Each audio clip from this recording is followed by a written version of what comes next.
जय हिंद दोस्तों। Share market ऐसा मार्केट जहां पर हर एक व्यक्ति जो है पैसा लगाना चाहता है और कमाई करना चाहता है। शेयर मार्केट के अंदर आप दो तरह से पैसा लगा सकते हैं, एक ट्रेडिंग होता है और एक इन्वेस्टमेंट होता है। ट्रेडिंग दोस्तों सेम डे लेकर सेम डे ही बेचना, जिसे कि बिजनेस इनकम माना जाता है। और इन्वेस्टमेंट जो होता है आज खरीद कर आज के बाद कभी भी बेचोगे, वो इन्वेस्टमेंट माना जाता है। डिमोनेटाइजेशन के बाद में, लॉकडाउन के बाद में बहुत सारे लोगों ने इसके अंदर पैसा लगाना स्टार्ट कर दिया था। और एक बात और बताना चाहूंगा मैं दोस्तों, पिछले साल से ही इनकम टैक्स डिपार्टमेंट ने सारा का सारा डेटा है जो ये ब्रोकर से लेना स्टार्ट कर दिया है। अब आपके एआईएस और टीआईएस एक फॉर्म होता है, एनुअल इन्फॉर्मेशन स्टेटमेंट, आपके इनकम टैक्स के पोर्टल पर ये सारा का सारा लेन देन वहां पर बोल जाएगा। तो इसलिए आपको अब इन ट्रांजेक्शन्स को अपनी आईटीआर में दिखाना जरूरी हो गया है। इन इनकम के ऊपर किस तरह से आपको टैक्स देना पड़ता है, कौन सी आईटीआर का फॉर्म आपको भरना है, इन सभी चीज़ों के बारे में हमने डिटेल में डिस्कस किया है। तो देर न करते हुए चलिए दोस्तों वीडियो को स्टार्ट करते हैं।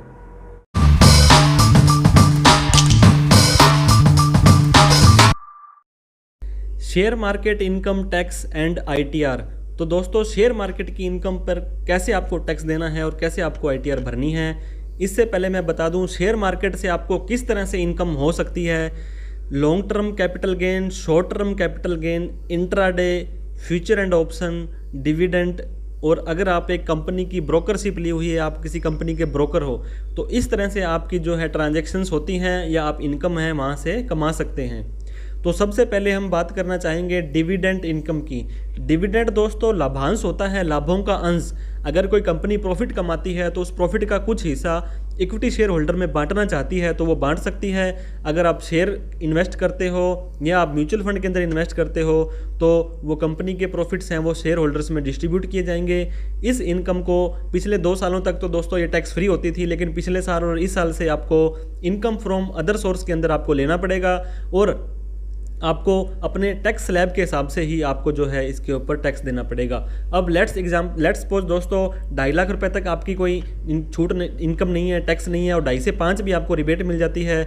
अगर इस इनकम को मिलाकर के और बाकी किसी भी इनकम को मिलाकर के आपकी इनकम 5 लाख तक कम है तो आपको किसी भी तरह का कोई टैक्स नहीं देना है। अगर आपकी इनकम पहले से ही दोस्तों 10 लाख से ज़्यादा है तो ये अमाउंट है आपकी डिविडेंड की 30% के हिसाब से आपकी टैक्सेबल हो जाएगी। मतलब जैसे आपका स्लैब है उसके हिसाब से डिविडेंड इनकम पर आपको टैक्स लगेगा। डिविडेंड इनकम के अंदर टीडीएस के भी प्रावधान है दोस्तों।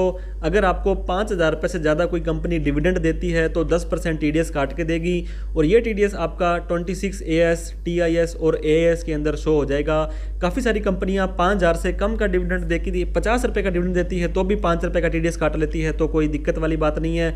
अगर आप चाहते हो कि आपका टीडीएस ना कटा जाए तो फॉर्म 15G और 15H जो भी एप्लीकेबल होता है आप दे सकते हैं। और आपका अगर टैक्स नहीं बनता है और उन्होंने टीडीएस काट लिया है तो आप जो है अपना जो रिफंड है वो वापस ले सकते हैं। इसके बाद में डिविडेंड की इनकम है और या कोई और इनकम आपकी स्पेशल नहीं है, सिर्फ यही इनकम है तो आईटीआर 1 आप भर सकते हैं। अदरवाइज आपको आईटीआर 2 या 3 है वो सिलेक्ट करनी पड़ेगी। अब बात करते हैं दोस्तों शॉर्ट टर्म कैपिटल गेन, जिसे कि एसटीसीजी बोलते हैं। ये डिलीवरी ट्रांजैक्शंस है। इसको आपने किसी ट्रांजैक्शन को कर लिया है, कोई शेयर खरीद लिए हैं और उसकी डिलीवरी ले ली है, मतलब आपको उसको अपने पास रख लिया है और इसको आप एक दिन के से ज़्यादा के बाद में बेचते हैं। आज आपने लिया तो आज नहीं बेचना है आपको, आज के बाद और आज से 12 महीने से पहले पहले अगर आप उसको बेच देते हैं तो ये आपकी इन्वेस्टमेंट मानी जाती है, आपका बिजनेस नहीं है, आपकी ट्रेडिंग नहीं है। तो इसके ऊपर आपको फ्लैट 15% टैक्स देना है।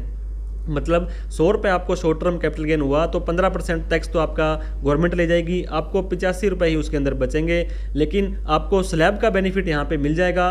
2.5 लाख रुपए की छूट आपको फिर भी रहेगी। उसके बाद जो इनकम होएगी उस पर आपको जो 15% देना है। अगर 5 लाख तक आपकी इनकम है तो आपको 12,500 का एक रिबेट और मिल जाएगी। तो कहने का मतलब 2.5 लाख रुपये तक आपको कोई टैक्स नहीं देना है, उसके बाद आपको 15% टैक्स है इसके ऊपर देना है। तो शॉर्ट टर्म कैपिटल गेन दोस्तों, if short term capital gain और बाकी की इनकम मिला के 2.5 लाख रुपए तक है तो आपको कोई टैक्स नहीं देना है। अगर आपकी इनकम 5 लाख तक है तो 12,500 की सेक्शन 87A के अंदर आपको रिबेट मिल जाएगी। उसके बाद में एक एग्जाम्पल के माध्यम से मैं आपको समझाना चाहूँगा। सैलरी वगैरह की इनकम एक व्यक्ति की 2.5 लाख रुपये थी और शॉर्ट टर्म कैपिटल गेन व्यक्ति का 1.5 लाख रुपये हो गया, मतलब टोटल इनकम 4 लाख रुपये हो गई। ये जो इनकम है 5 लाख से कम है, 5 लाख से कम है तो इनको 87A का जो है उस रिबेट का बेनिफिट मिलेगा, लेकिन उनको 12,500 तक का ही मैक्सिमम बेनिफिट मिलता है। और आपकी 1.5 लाख के ऊपर अगर आपको 15% टैक्स देना पड़ा तो 22,500 रुपये आपको टैक्स देना पड़ेगा, और आपकी जो रिबेट है वो 12,500 रुपये है, तो नेट आपको 10,000 रुपये प्लस इसके ऊपर जो भी 4% सेस रहता है वो टैक्स देना पड़ेगा। तो इस एग्जांपल से दोस्तों आपका वो भी डाउट क्लियर हो गया है कि आपको अगर 87A के अंदर 5 लाख से कम इनकम है तो सारा का सारा टैक्स फ्री नहीं होगा, इनकम ज़्यादा से है और आपको रिबेट है वो 5% की मिलनी है, तो बाकी के ऊपर आपको जो है टैक्स देना पड़ जाएगा। इसके बाद में शॉर्ट टर्म कैपिटल गेन की ITR जो है दोस्तों वो ITR 2 भरनी पड़ेगी आपको। इसके अंदर शॉर्ट टर्म कैपिटल गेन भी दिखा सकते हैं और आप अपनी डिविडेंड इनकम भी दिखा सकते हैं। इसके अलावा कोई और भी इनकम है आपकी तो उसके अकॉर्डिंग आपको जो है आपका फॉर्म है वो सिलेक्ट करना पड़ेगा। अब हम बात करते हैं दोस्तों long term capital gain, LTCG बोलते हैं। ये भी डिलीवरी ट्रांजैक्शन है। आज आपने कोई सौदा ले लिया, कोई शेयर खरीद लिए, उसको आप 12 महीने के बाद में बेचते हैं अगर, तो ये आपकी इन्वेस्टमेंट मानी जाएगी, बिजनेस नहीं माना जाएगा। इसके ऊपर आपको फ्लैट 10% टैक्स देना पड़ेगा, मतलब 10% टैक्स लग गया तो आपको 90% ही बचा। इसका भी स्लैब बेनिफिट आप ले सकते हैं, 2.5 लाख रुपए की आपको छूट मिल जाएगी दोस्तों। इसके अलावा लॉन्ग टर्म कैपिटल गेन पिछले 1 साल से पहले दोस्तों सारा का सारा माफ़ होता था, किसी भी तरह का कोई टैक्स नहीं लगता था, लेकिन अब इनकम टैक्स डिपार्टमेंट ने 1 लाख रुपए की छूट दी है, मतलब 2.5 लाख रुपए का आपका टैक्स स्लैब है और 1 लाख रुपए का आपका एक अलग से डिडक्शन दे दी है, तो 3.5 लाख रुपए तक आपको कोई टैक्स नहीं देना है। उसके बाद भी 5 लाख से कम इनकम है तो 12,500 की और छूट मिल जाएगी, और उसके बाद में आपको 10% है फ्लैट रेट के हिसाब से टैक्स इसके ऊपर देना है। एक एग्जांपल के माध्यम से समझाना चाहूँगा, आपकी सैलरी की इनकम 2.5 लाख रुपए है, long term capital gain 2.5 lakh रुपए है, टोटल इनकम आपकी दोस्तों 5 लाख हो गई है, लेकिन लॉन्ग टर्म कैपिटल गेन में 2.5 से 1 लाख रुपए की आपको एक छूट मिलती है, तो 1.5 लाख रुपए आपका टैक्सेबल हो गया। 1.5 लाख रुपए टैक्सेबल हो गया, 1.5 लाख पर 10% 15,000 रुपये आपका टैक्स बनता है, लेकिन आपकी इनकम 5 लाख से कम है तो 12,500 की छूट मिल जाएगी। 2,500 रुपये आपको प्लस में 4% जो सेस है उसके हिसाब से आपको यहाँ पे इसके ऊपर टैक्स देना पड़ जाएगा। तो दोस्तों लॉन्ग टर्म कैपिटल गेन की ITR कौन सी भरनी है, लॉन्ग टर्म कैपिटल गेन हो या शॉर्ट टर्म कैपिटल गेन हो या आपका डिविडेंड का इनकम हो, तो इन तीनों के लिए ही आपको ITR 2 भर देनी है, आपको कोई दिक्कत नहीं आएगी। इसके अलावा कोई और इनकम है तो उसके अकॉर्डिंग ही आपको आपका ITR का फॉर्म है वो सिलेक्ट करना है। इसके बाद बात करते हैं दोस्तों इंट्राडे की। ये एक बिजनेस इनकम है, इंट्राडे का मतलब सेम डे, तो इसको बिजनेस इनकम के अंदर ट्रीट करेंगे। इसके अंदर आप डिलीवरी नहीं लेते हो, जिस दिन सौदा खरीदा उसी दिन ही आपको बेचना पड़ता है, तो ये आपकी कैपिटल गेन की इनकम नहीं है, ये आपकी इन्वेस्टमेंट नहीं है, ये आपकी ट्रेडिंग है। तो इसको PGBP के अंदर टैक्सेबल करेंगे दोस्तों, profit and gain from business and profession. तो इसके अंदर भी आपको स्लैब रेट का बेनिफिट मिलेगा। आपका जो भी प्रॉफिट होगा वो 2.5 लाख रुपए तक माफ़ है, और उसके बाद में दोस्तों आपको स्लैब रेट के हिसाब से ओल्ड टैक्स स्लैब में जाते हो या न्यू टैक्स स्लैब में जाते हो उसके हिसाब से आपको टैक्स देना पड़ेगा। और ये स्पेकुलेटिव इनकम है आपकी, ये आपकी सट्टे की इनकम है दोस्तों, और इस चीज़ को आपको ध्यान में रखना है। बिजनेस भी 2 तरह से होता है, स्पेकुलेटिव और नॉन स्पेकुलेटिव। तो इंट्राडे का जो बिजनेस है आपका दोस्तों वो स्पेकुलेटिव बिजनेस है वो माना जाएगा। जो इंट्राडे के अंदर आपने कमाई करी है उसको कमाने के लिए जो आपने खर्चे किए हैं वो आप घटा सकते हैं। Expenses can be claim against this income. Profit and loss account आपको बनाना पड़ेगा, बैलेंस शीट आपको बनानी पड़ेगी। मतलब दोस्तों अगर आपने 5 लाख रुपए की कमाई की है इसके अंदर, तो आपने उस कमाई को कमाने के लिए ऑफिस का रेंट आपने दिया, आपने बिजली पानी स्टाफ सैलरी इंटरनेट जो भी खर्चा किया वो आपका घट जाएगा। उसके बाद में जो आपका प्रॉफिट आएगा उसके ऊपर आपको स्लैब के हिसाब से 2.5 लाख रुपए तक टैक्स देना है। 2.5 से 5 आपका 5% है, उसकी भी आपको छूट मिल जाएगी अगर आपकी टोटल इनकम 5 लाख से कम है। अगर आपको लॉस हो जाता है दोस्तों इंट्राडे के अंदर, अगर आपको लॉस हो जाता है, अगर आप ITR भर देते हो लॉस की भी, तो ये जो लॉस है आपको आगे आने वाले 4 सालों के प्रॉफिट से एडजस्ट कर सकते हैं, जिसे कि कैरी फॉरवर्ड बोलते हैं। अगर आपको आज 1 लाख रुपए का लॉस हो गया है और अगले साल आपको 6 लाख रुपए का प्रॉफिट हुआ है, तो पहले आपको 6 लाख में से 1 लाख का बेनिफिट मिल जाएगा 5 लाख रुपए, और 5 लाख के ऊपर ही आपको टैक्स देना पड़ेगा। स्पेकुलेटिव बिजनेस है तो ये 4 साल तक जाएगी। नॉन स्पेकुलेटिव होता तो आप 8 साल तक इसको कैरी फॉरवर्ड कर सकते हैं। आपको इंट्राडे के ट्रांजैक्शन हो रही है तो आपको ऑडिट भी करवानी पड़ सकती है।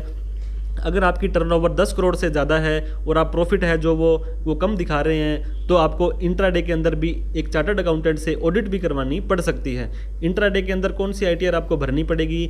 ITR 3 का फॉर्म है वो सूटेबल रहेगा आपके लिए। इंट्राडे के अंदर ITR 3 के अंदर दोस्तों आप long term capital gain, short term capital gain, dividend income और आपकी जो ये बिजनेस की इनकम, ये सारी की सारी इनकम आप दिखा सकते हैं। आपको बैलेंस शीट बनानी पड़ेगी, प्रॉफिट एंड लॉस अकाउंट बनाना पड़ेगा और आप इसके अंदर प्रेजम्पटिव इनकम में भी दिखा सकते हैं। आप अपने टर्नओवर का 6% प्रॉफिट दिखाते हैं अगर, तो भी दोस्तों आपका जो है वो काउंट हो जाएगा, उसमें आपको ऑडिट नहीं करानी पड़ेगी। लेकिन कई बार इस मामले में आपको ज़्यादा टैक्स देना पड़ जाता है, तो इसलिए ऑडिट भी कई बार आपको करवानी पड़ सकती है। इसके बाद में फ्यूचर एंड ऑप्शंस होते हैं इनकम टैक्स के अंदर। ये हेजिंग टूल होते हैं दोस्तों, आप अपने को सिक्योर करने के लिए ये करते हैं। ये भी इन्वेस्टमेंट नहीं है, ये भी PGBP का पार्ट है, बिजनेस इनकम आपकी मानी जाती है। लेकिन दोस्तों ये नॉन स्पेकुलेटिव बिजनेस है। इंट्राडे मैंने बताया था आपको स्पेकुलेटिव बिजनेस है और ये नॉन स्पेकुलेटिव बिजनेस है, मतलब दोनों बिजनेस अलग अलग माने जाएंगे।